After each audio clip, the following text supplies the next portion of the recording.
नमः सिद्धेभ्यः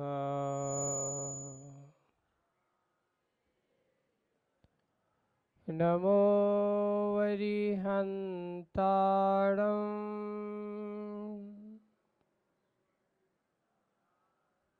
नमो सिद्धाणम्।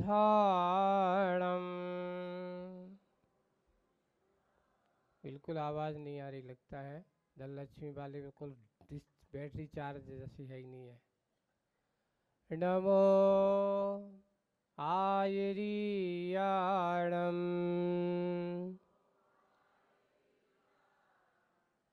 नमो वज्रायाणम्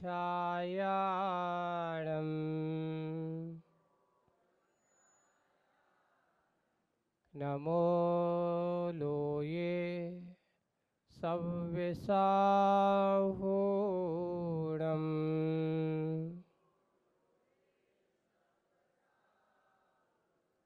बोलिए पंच परमेष्ठी भगवंतों की।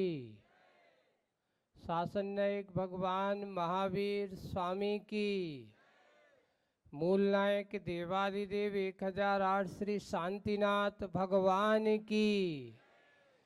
पंच परमेष्ठी महामंडल विधान की। परम पूज्य आचार्य गुरुवर श्री विद्यासागर जी महाराज की जय हो। आचार्य श्री समय सागर जी महाराज की जय हो। 3 कम 9 करोड़ मुनिराजों की। बोली परम पूज्य मुनि अजय सागर जी महाराज की। समस्त मुनि आचार्य संघ की।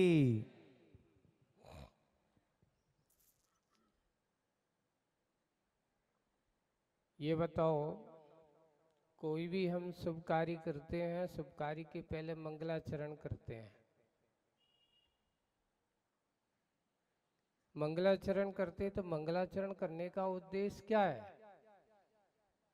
जैसे हमने प्रवचन किया, आप सब लोगों से कहा कि हम भी महामंत्र नमस्कार का उच्चारण करते हैं, तो मंगलाचरण करने की जरूरत क्या थी? सीधी बात कर देता मैं। उसमें कारण है। जैसे कि तुम लोग बैठे हो, मन हो सकता है बैठे बैठे कहीं और भाग गया हो, कहीं की सोच में लग गए हो, कहीं ना कहीं किसी के बारे में सोच रहे हो। तो मंगलाचरण करते समय सबसे बड़ा कारण जो होता है वो ये कारण होता है कि आपका मन जो इधर उधर भाग रहा है, उस मन को एक जगह इकट्ठा करके लाना कि अब भागना मत, राग द्वेष की कथा मत करना, अब जाग जा। अगर नींद भी आ रही हो तो नींद को भगा।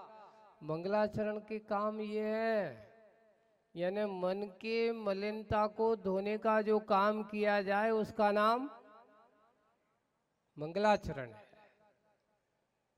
पूजन है। कोई भी कार्य करते हैं, शुभ अनुष्ठान करते हैं, तो आप लोगों ने सबसे पहले मंगलाचरण किया होगा, पंच परमेष्ठी का स्मरण किया होगा, महापुरुषों का स्मरण किया होगा, महापुरुषों का गुणगान किया होगा। तो करते हैं, करना चाहिए। मन को सबसे पहले जितना बन सके अपने आराध्यों के गुणगान में लगा दोगे तो समझ लेना आपका मन और आपका जीवन धन्य हो जाएगा।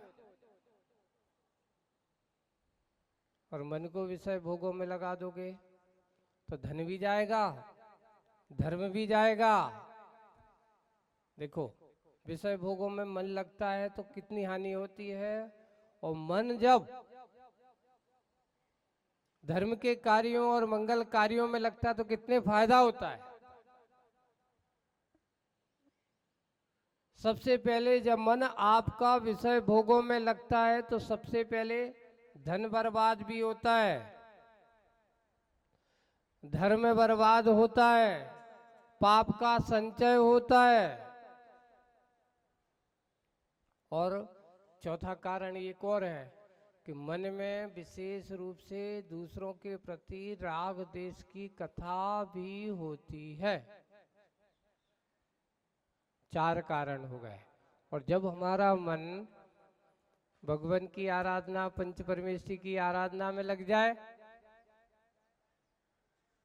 पंच परमेष्ठी की आराधना में लग जाता है, अभी लग रहा है धनलक्ष्मी में पंच परमेष्ठी की आराधना का मन अभी लगा नहीं है।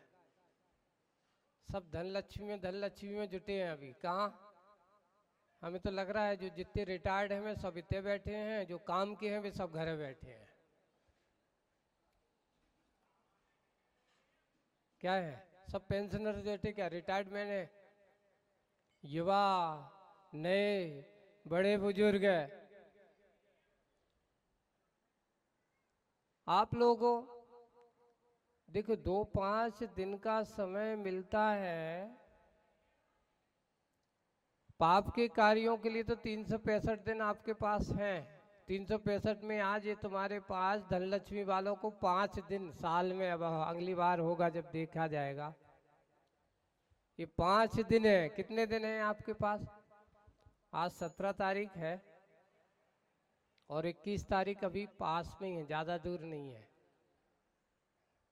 पता नहीं चलेगा ये 5 दिन आपके कब निकल जाएंगे, व्यतीत हो जाएंगे। अरे सुबह सुबह का समय आपके पास ना हो, जबकि कल कहा गया था कि कल प्रातः काल से 10 बजे तक के लिए, चाहे बूढ़े हो, चाहे बाड़े हो, चाहे बच्चे हो, चाहे जवान हो, चाहे कोई भी हो,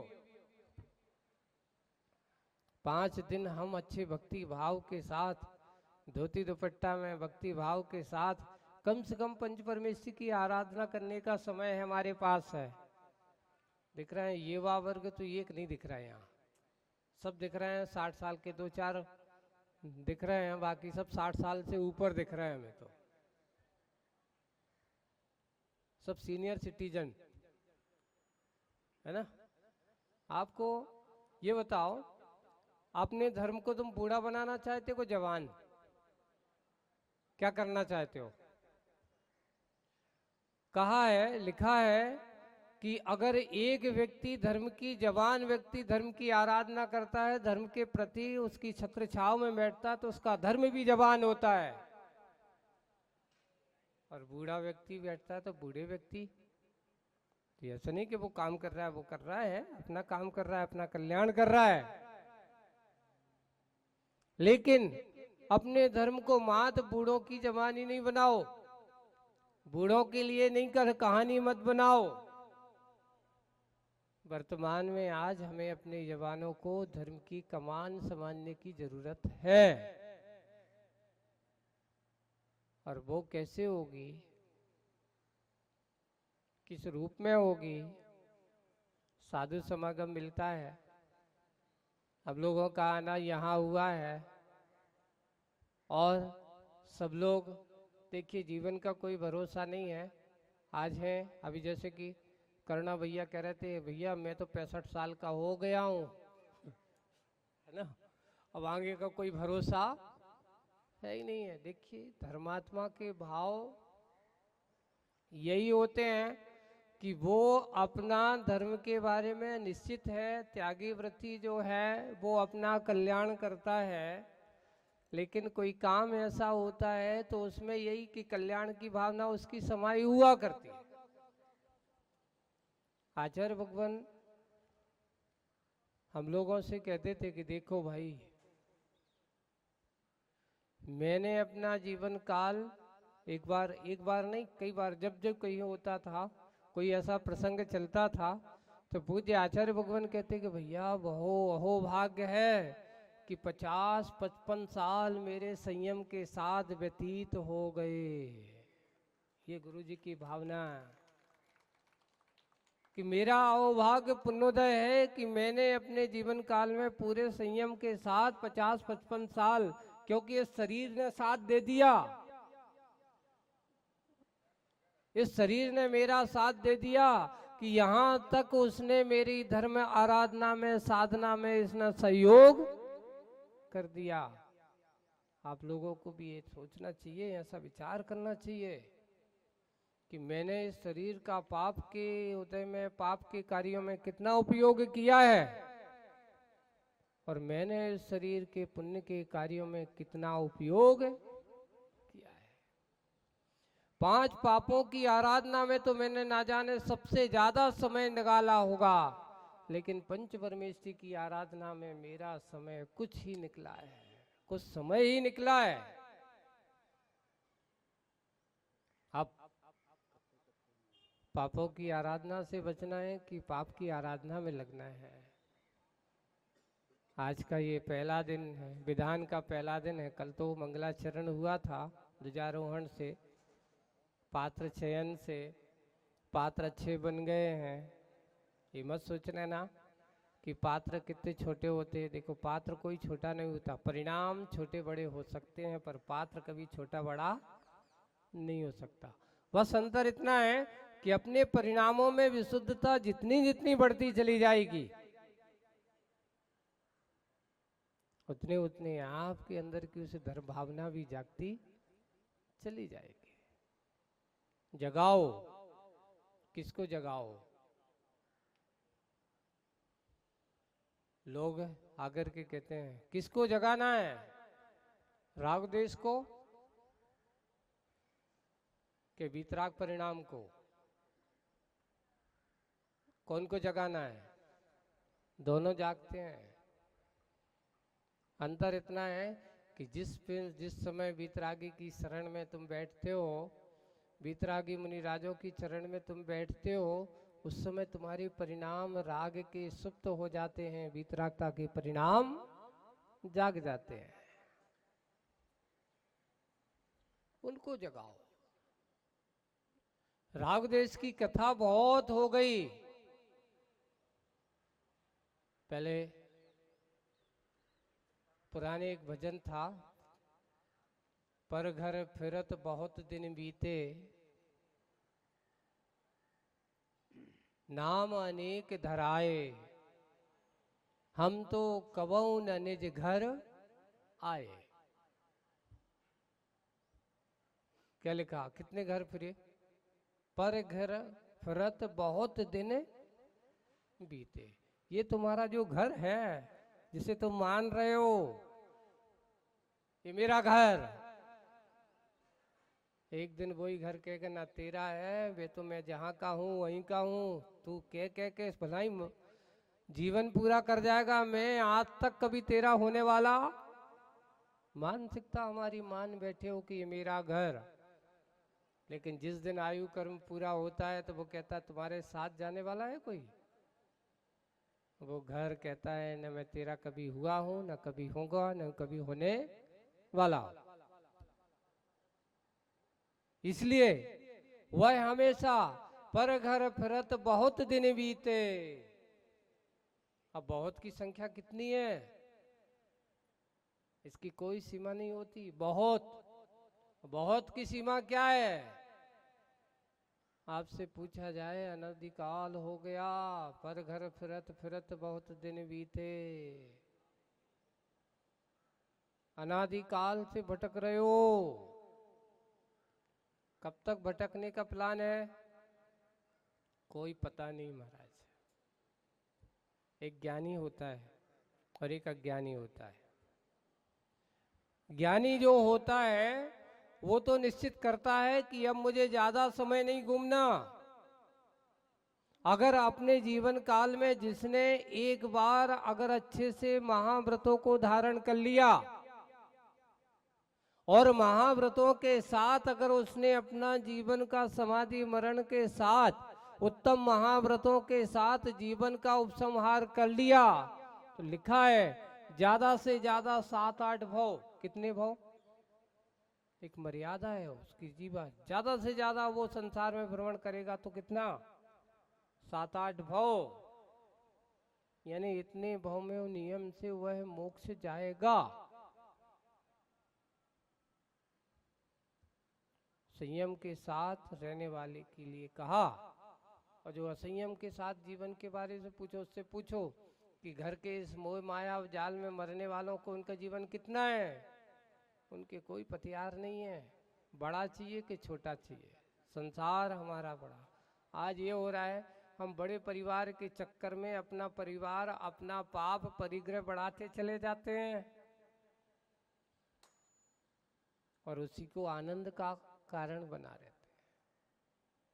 लेकिन जो ज्ञानी जन होते हुए कहते कि पाप और परिग्रह जितना कम होगा उतना आनंद मेरे जीवन में आने वाला है। जितना जितना हम पाप और परिग्रह को बढ़ाते चले जाएंगे उतने उतने आपके आनंद के क्षण आपके हाथ से चले जाएंगे। आनंद लेना है तो आनंद का समय यही है, यही अवसर होता है जिस समय हम परमेश्वर की आराधना आदि का कार्य करते हैं, अपने भविष्य को एक सुंदर बनाने का कार्य करते हैं। इसलिए आज यहाँ पर धन लक्ष्मी वालों को वास्तविक रूप से धन को अर्जित करने का समय तो अब है। बताओ सही धन कौन माना जाता है? जो तुम्हारे साथ जाए। तिजोरी वाला धन आज तक तुम्हारे साथ गया, लेकिन महाराज दिन भर वही पर दृष्टि लगी रहती है। उसको ही अपना सबसे बड़ा धन मानते हैं। लेकिन हमारे आचार्य, हे भगवान, आप लोग पढ़ते हो भव विकट वन में कर्म बैरी कौन से धन हरो? भव विकट वन में कर्म बैरी। इस कर्म रूपी बैरी ने मेरा क्या किया? ज्ञान धन मेरो हरियो। भयो नहीं, कई लोग कहते भयो। हे भगवान, मेरे इस जीवन काल में इस कर्म रूपी बैरी ने मेरे ज्ञान रूपी धन को क्या कर लिया? हरण कर लिया है और मेरा ज्ञान धन लुट गया। अरे आप लुटाते जा रहे हो, सब लूटता जा रहा है। और इधर भी कहते हैं महाराज कर्म चोर चंगोर सर्वस्व लूटे सुध नहीं। आप लूटते जा रहे हो, वो लूटते जा रहे हो और आप पिटते जा रहे हो और आप रोते जा रहे हो। और यहाँ कहते हो क्या करें महाराज, वो तो अब जो कछु है हम ही जाना था, जैसे हम जी रहे सो हम ही जाना था। गीत भी गाते जाएंगे उसके, रोते भी जाओगे और उससे निकलने की कोशिश नहीं करोगे। अरे निकलने का कारण क्या है? सबसे पहले अगर तुम्हें जानना है तो अपने अज्ञान को समझो, अपने अंदर के उस अज्ञानता को दूर करने का प्रयास करो। जिसे तुम मान बैठे हो वो तुम्हारा है नहीं, जिसे मानना चाहिए तुम्हें अपना, उसको तुम समझते हो नहीं। अपने को समझो, अपने परिणाम को समझो। बंधुओं, धन पैसा अपने जीवन का आधार होना चाहिए, आसक्ति नहीं होना चाहिए। आधार और आसक्ति में क्या अंतर है? जीवन के लिए धन जरूरी है। श्रावक के लिए कहा कि अगर उसके पास धन नहीं है तो उसका जीवन चल नहीं सकता। धन जरूरी है, कितना जरूरी है, कितना आवश्यक है, ये कि हमारी एक सीमा होना चाहिए। लेकिन इतना भी नहीं होना चाहिए कि हमारा धर्म छूट जाए, हमारे भगवान की पूजा छूट जाए, हमारे भगवान के दर्शन छूट जाए, हमारे लिए कुछ आत्मिक सुख शांति का समय मिलने का समय छूट जाए। ऐसा धन नहीं चाहिए। ये ज्ञानी जनों का ऐसा सोच होता, अज्ञानी जनों का तो कोई सोच होता ही नहीं है। ज्ञानी जन हमेशा यही सोचता है कि जब भी हो ऐसा अवसर हो, अगर मेरे पास है, द्रव्य है, इसका सदुपयोग कर लो। क्यों? क्योंकि आचार्यों ने लिखा है कि ये जो संपत्ति है ये कोयले की खान है, हाथ में लोगे तो काला होगा। जितने की कोयले की खान में से तुम कितने भी बचने की कोशिश करना, कहीं ना कहीं से उसके असर आएगा और तुम्हारा जीवन क्या होगा? वो अपनी छाप छोड़ करके जाएगा। इसलिए झुक कर के भी चलोगे, बच कर के भी चलोगे, लेकिन कहीं ना कहीं थोड़ी टच होगे तो वो कालिक तो लगा करके ही जाएगा। इसलिए पाप और परिग्रह कोयले की खान में से अपने आप को साबुत निकालने वाले ज्ञानी जन ही होते हैं, अज्ञानी जन नहीं हो पाते। ऐसे ही महान पुरुषों के जीवन को हम यहाँ गुणानुवाद करते हैं, जिन्होंने आज पंच परमेष्टि की हम जिनकी आराधना कर रहे हैं, आज उन अरहंतों की आराधना का दिन है, जिन्होंने पूरे के पूरे संसार के विषय भोग भरे इस जीवन से अपने आप को निकाल करके और सद्मार्ग पर लगा लिया। ऐसे ही वे महान आत्माएं धन्य हैं। आज आप सब लोग भी ऐसे ही उस अपने जीवन को धन्य बनाने की कोशिश करना। तुम्हारा धन क्या है इसके बारे में सोचना। ये जो धन है ये हमारी सोच से परे, जिनकी सीमा, जिनके बारे में हम चिंता करते हैं, जिनके बारे में हम चिंता कर कर के अपने आप को डिप्रेशन में डाल देते हैं, है ना।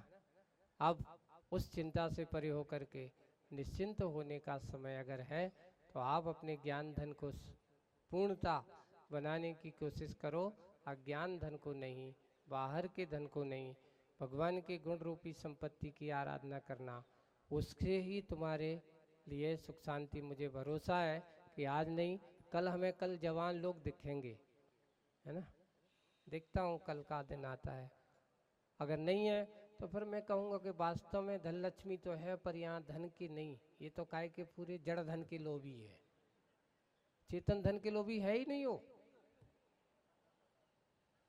अगर तुम्हें सही बनिया होते ना, एक बनिया को आदमी को होता है, एक बुंदेलखंड में है ना एक कहावत चलती है, गुड़ टपको बनिया लपको, गुड़ टपको बनिया और गुड़ गीलो बनिया ढीलो। तो समझ में आए। जैसे ही उसको अपने धन आदि लोभ आदि का जैसे गुण दिखा वो वहां दौड़ेगा, और फिर बाद में अगर नहीं मिलेगा, टपक गया, गीला हो गया, कुछ ऐसा हो गया, उसका अर्थ ये है उसको नहीं मिला तो वो रोता है कि बताओ हमने पहले क्यों नहीं किया। हम बनिया बुद्धि से नहीं, अच्छे बनकर के धर्म की सोचें। इसलिए बार बार भी कल भी कहता हूँ, हमेशा जहाँ भी जाता हूँ, धर्म के कार्य में बनिया मत बनना, बढ़िया बनना। क्या बनना? बढ़िया बनना है ना। और बनिया बनोगे तो कुछ भी हाथ मिलने वाला नहीं है। लोभी लालची नहीं बनना, लाभ की दृष्टि रखना। लाभ की दृष्टि जहाँ होगी वो नियम से अपना कुछ प्राप्त करने की कोशिश करेगा। इसलिए कल धनलक्ष्मी के युवाओं को भी हम बनिया नहीं बनाना चाहते, हम उनको बढ़िया बनाना चाहते। क्या करना चाहते हैं? इसलिए कल से अपना इस कार्य को बहुत अच्छे से करेंगे, इस आराधना के कार्य को हम अच्छे से बनाते हुए कार्य करेंगे। इतना कहते हुए विराम लेता हूँ। बोलिए परम पूज्य आचार्य गुरुवर श्री विद्यासागर जी महाराज। सौधर्मेंद्र कुबेर।